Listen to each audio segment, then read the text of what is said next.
Welcome back to another adventure. Today we're taking the RV out for the first time this year. We're heading 100 miles northeast of Seattle to spend the weekend exploring North Cascades National Park. But today we're just driving up to a harvest host for the night and then heading out to the park tomorrow. We have about an hour drive to get there, so let's go.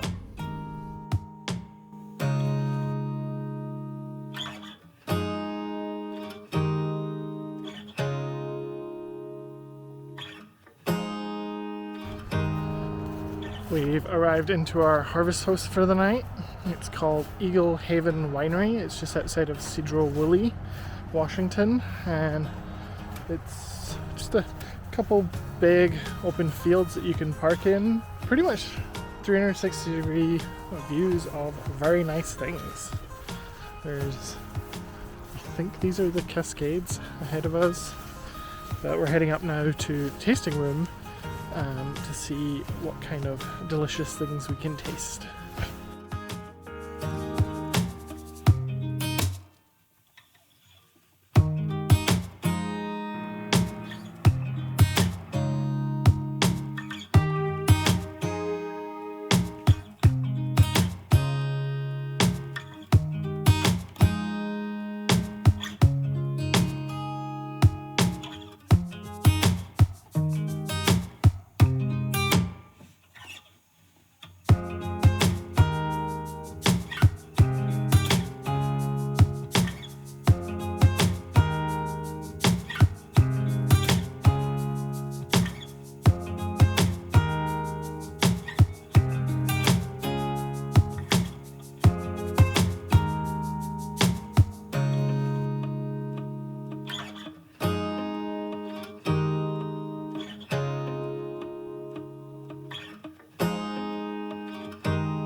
We've made it to North Cascades National Park and stopped at the visitor center to go in and get a map. But since we've made it inside the park boundaries, that means that Tim gets to put my sticker on the fridge. So we have stickers for all the parks we've been to in the RV.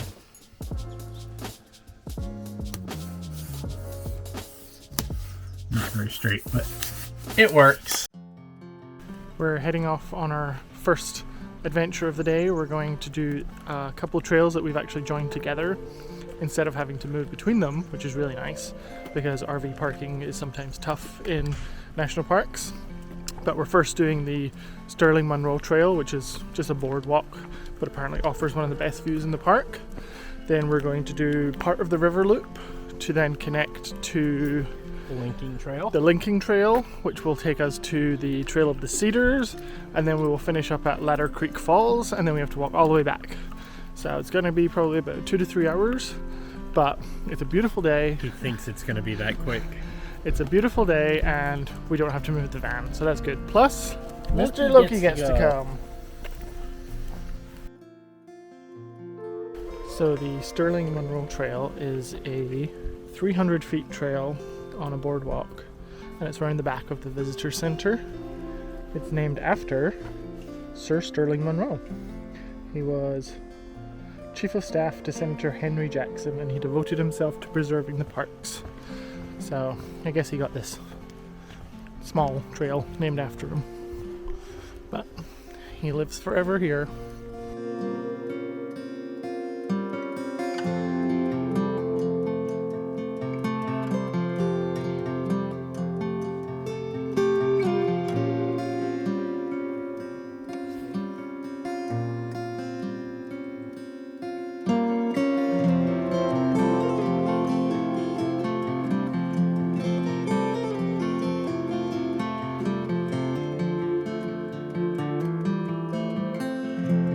And just like that, we're on to the second trail, the River Loop Trail. The good news is we will never get lost because Loki is marking his scent about every 15 feet. So our 3-hour hike should be about 6 hours.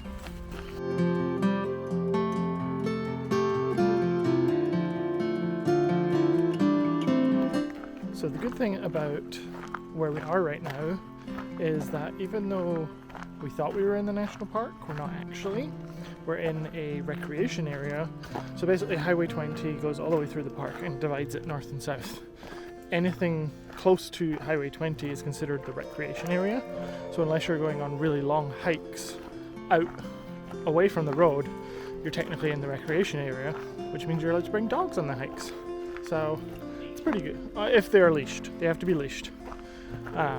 So yeah, follow all the rules, but you can bring your dog. And hopefully they will be happy about it, like Loki is.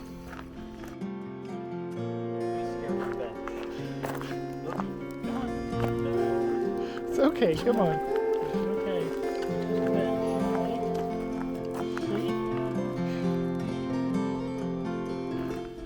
So we are still on the River Loop Trail, but as I was just saying to Tim, it's really nice because we're in the forest and there's no one around and it feels like we have it all to ourselves. And basically the North Cascades National Park is the 5th least visited national park in America, which is weird considering Olympic and Rainier are 2 of the most popular. But I guess because a lot of the hikes are like full day hikes, that might be why, but it's really nice that it feels so secluded, but it was really easy to get here and it feels like we're just in the middle of nature.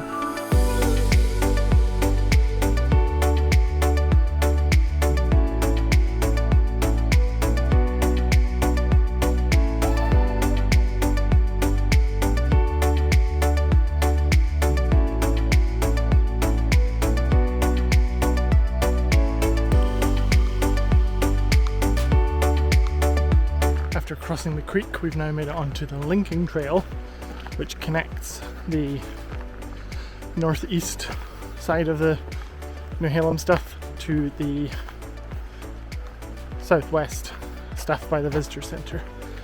So it's just another wee short trail.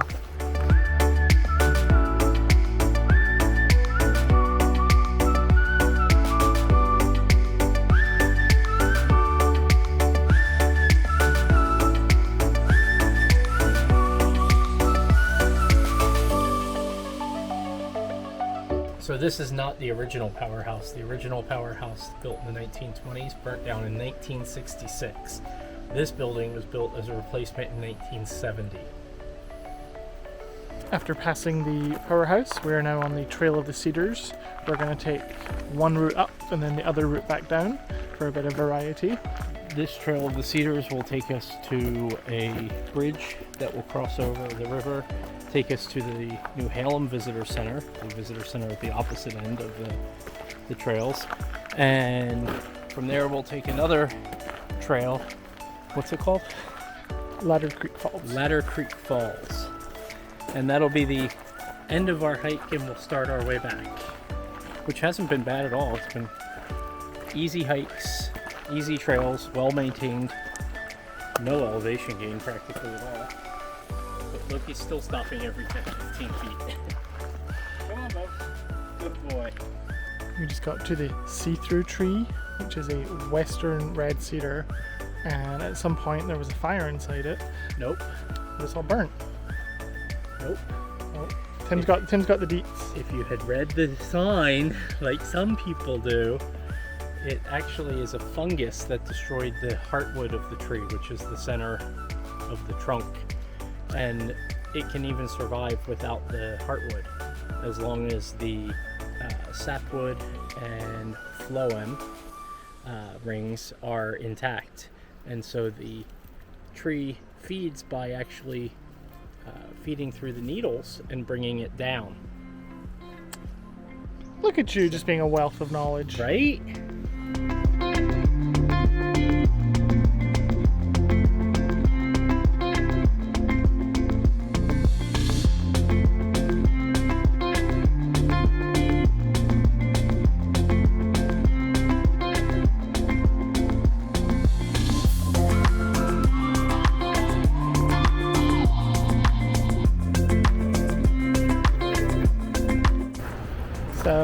We got to the suspension bridge to go to Ladder Creek Falls, and unfortunately it is closed.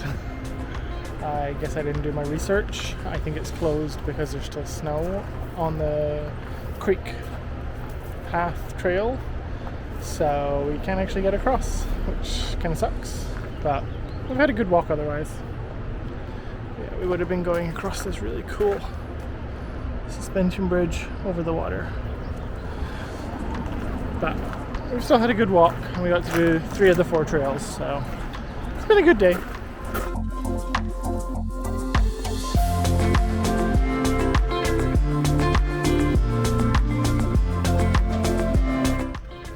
We just stopped for a picnic lunch in Newhalem.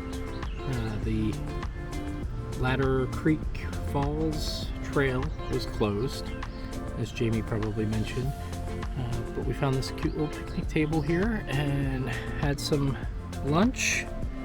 And Loki is very happy relaxing in the shade under the picnic table because it's a little warm out right now. What was that, Jamie? I wish there was an ice cream shop here, like a walk-in, get a scoop and a cone kind of ice cream shop. Like a regular ice cream shop. Well, I mean, just I don't want just ice cream from a tub. I want like the experience of having it in a cone and walking in the sun. Like soft serve? Ew, no. like when you go and they scoop it and there's all the different flavors. So out of a tub. Yes, out of their tub, but they're gonna put it in a cone, so I feel fancy. Fancy. And then it melts all over my hands and I get all sticky. Yes, because that's a good thing. Yeah. But there is not, so we're gonna walk back to the van and then drive to our harvest host. Do you have ice cream in the van? No, I didn't bring ice cream. Jamie, you're the worst. The literal worst.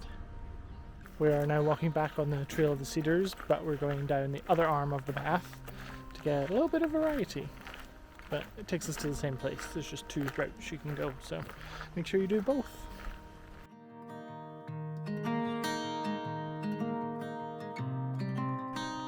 We are getting close to the end of the trail here.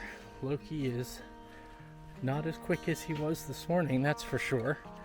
But then neither are we.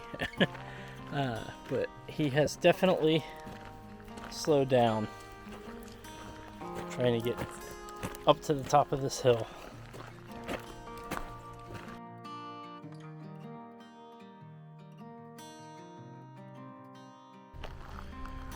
We've arrived into our harvest host for the night. It's called Ovenells Heritage Inn.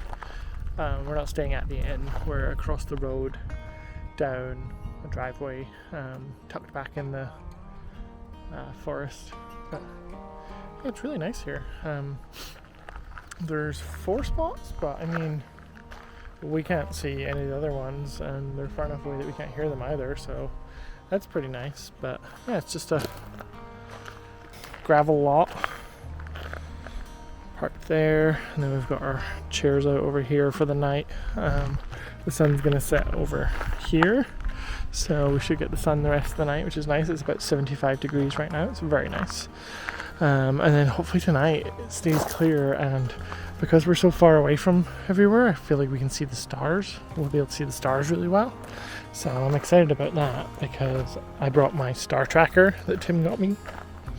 So I'm excited to use that. But over here in the distance there's a path that goes, and you can go walking on it. If you go over back that way, you can walk down to the river, but it's obviously like glacial runoff, so it's Baltic, so we're not going in the river. But we might go for a walk tonight, and then way off in the distance there is Mount Baker.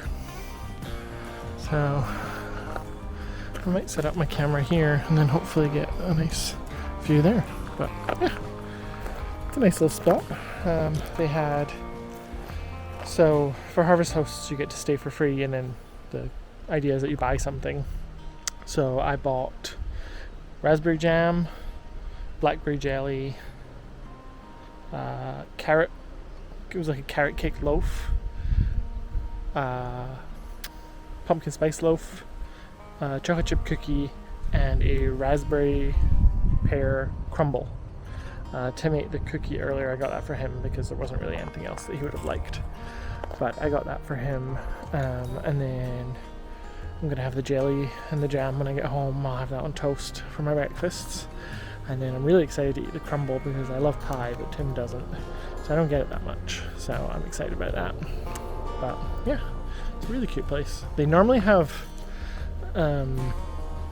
beef for sale, various cuts of beef, because they have cows that we drove past, but they're in between butchering them, so they didn't actually have any beef right now. So that's a bit of a shame, but it's okay. I still got lots of stuff. Tim bought the wine at the place, the wine and cider at the place last night, so it was me that was buying stuff tonight, so I just bought stuff for myself because Tim wouldn't have liked any of the other stuff anyway. So yeah, I think tonight we're just gonna chill out and then probably play another board game and then come back out once the sun's gone down to see the stars. And then tomorrow, getting up early and heading out to do Diablo Lake and I think maybe Rainy Lake. We're not sure if there's still snow there. So it might be a short day of us just doing Diablo Lake, but we might get to do Rainy Lake as well. So we shall see.